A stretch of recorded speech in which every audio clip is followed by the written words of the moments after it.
नमस्कार, आप देख रहे हैं द लेंस। मैं हूं आपके साथ पूनम ऋतु सेन। छत्तीसगढ़ के चर्चित आबकारी घोटाले मामले में छत्तीसगढ़ में कई तरीके के सियासी तूफान चल रहे थे। इस बीच में पूर्व मुख्यमंत्री भूपेश बघेल के बेटे चैतन्य बघेल की आज शनिवार को रिहाई की गई है। उन्हें शुक्रवार को ईडी और ईओडब्ल्यू दोनों ही केस में जमानत मिल गई थी कोर्ट की तरफ से और आज उनकी रिहाई की गई है। आपको मैं बताते चलूं कि चैतन्य बघेल 18 जुलाई को अपने जन्मदिन के दिन ही उनकी गिरफ्तारी हुई थी और उन पर कथित रूप से ईडी और ईओडब्ल्यू के केस चलाया गया था आबकारी घोटाले मामले के तहत। और आज उनके बेटे हैं, जो चैतन्य बघेल के बेटे हैं, आज उनका जन्मदिन है और उस ही दिन उनकी रिहाई की गई है।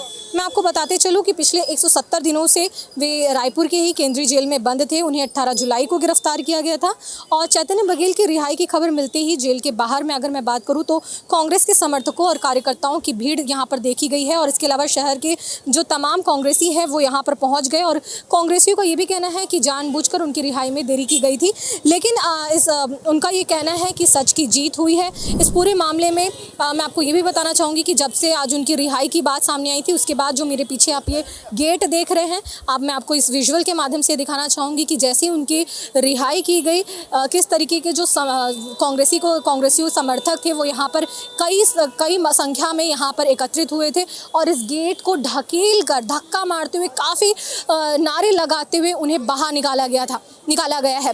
पहले आप उस विजुअल को भी देखिए।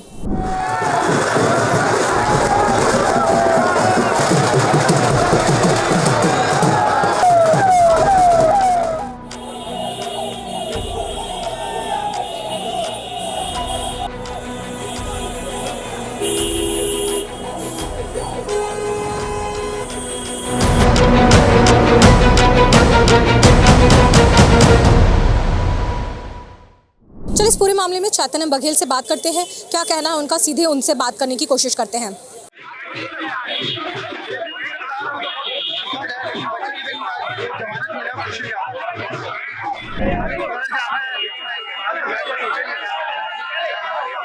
इस पूरे मामले में कांग्रेसियों का क्या पक्ष है, सुशील आनंद शुक्ला जी की ये बात सुनिए।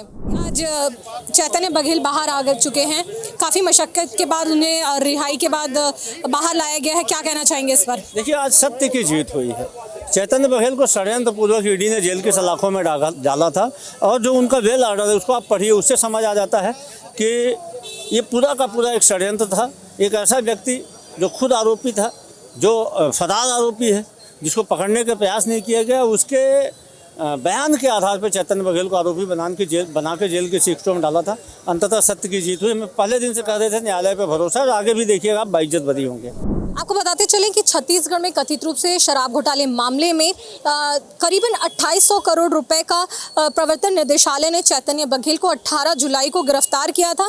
ईडी का कहना था कि इस घोटाले से मिले 800 करोड़ रुपए से ज़्यादा के पैसे को रियल एस्टेट के कारोबार में लगाया गया। इसके अलावा जो जांच एजेंसियां हैं उनका कहना है कि घोटाले की रकम को अलग अलग तरीकों से इधर उधर किया गया ताकि उसका पता न चल सके। ये दर्शकों को बताना चाहूँगी कि इस पूरे मामले में पूर्व आबकारी मंत्री कवासी लखमा, पूर्व मुख्यमंत्री की पूर्व उप सचिव सौम्या चौरसिया, निरंजन दास, एपी त्रिपाठी समेत कई अधिकारी और कारोबारी अभी भी जेल में बंद हैं। चैतन्य बघेल को हाईकोर्ट से जमानत मिली है और इस पूरे मामले में एक अहम मोड़ इसको माना जा रहा है।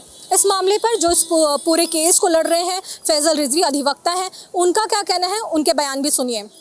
क्या कहना चाहेंगे इस पर, क्या कानूनी प्रक्रिया अपनाई गई है, आगे क्या आप लोगों की इस पर करने वाले हैं? देखिए, जिस दिन 18/7 को चैतन्य को गिरफ्तार किया गया था उस दिन से ही हम बचाव पक्ष से कह रहे थे कि उनको गलत तरीके से गिरफ्तार किया गया है और उस गिरफ्तारी के बाद उन्होंने पूरा सहयोग किया विवेचना में और जिस तरह से साक्ष्य को निर्मित करके केस को में डाला जा रहा था, प्रकरण में डाला जा रहा था, उसको तहत हम सब ने माननीय न्यायालय को इसमें बताया भी कि साहब ऐसा हो रहा है और उसको भी माननीय न्यायालय ने अपने आदेश में उस चीज़ को जिक्र किया है।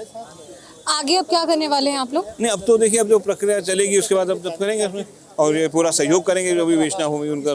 चैतन्य बघेल जी, कोर्ट का क्या रुख रहा है? कोर्ट का कोई जो आदेश थे, जो निर्देश थे, उसका पालन किया हमने। धन्यवाद। तो अभी हमारे साथ थे फैजल रिजवी जी, जो इस पूरे केस की कानूनी प्रक्रिया देख रहे हैं, अधिवक्ता हैं। उन्होंने जानकारी दी है अभी कि कैसे वो इस पूरे केस को देख रहे हैं और क्या कानूनी प्रक्रिया उनके तहत से की गई है। इसके अलावा जो और भी प्रक्रिया है आने वाले दिनों में, भविष्य में, वो भी देखी जाएगी। इस पूरे मामले पर पूर्व मुख्यमंत्री भूपेश बघेल ने खुशी जाहिर की है। उनका साफ तौर पर कहना है कि बेटे के जन्मदिन के अवसर पर ही उनकी गिरफ्तारी हुई थी और उनके पोते के जन्मदिन के दिन उन्हें रिहा किया गया है। उन्होंने कहा है कि ये सत्य की जीत है।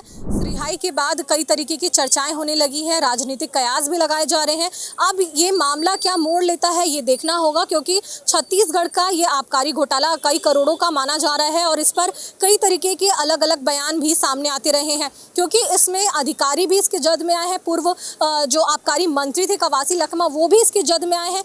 ऐसे में कांग्रेस का क्या रुख होता है और बीजेपी अपनी इसको लेकर कैसी रणनीति तैयार करती है, ये सियासी हलचल किस तरीके से सामने आती है आने वाले दिनों में, ये देखना ज़रूर होगा, महत्वपूर्ण होगा। इस पूरे मामले पर आपके क्या विचार हैं, हमें कमेंट्स के जरिए बताएं। ऐसे ही और वीडियोस के लिए और अपडेट्स के लिए द लेंस के यूट्यूब चैनल को सब्सक्राइब करें और हमारी पत्रकारिता की ताकत बनिए, ताकि हम यूं ही सच साफ साफ आप तक पहुंचाते रहें। कैमरा पर्सन कलीम परवेज के साथ द लेंस के लिए पूनम ऋतु सेन।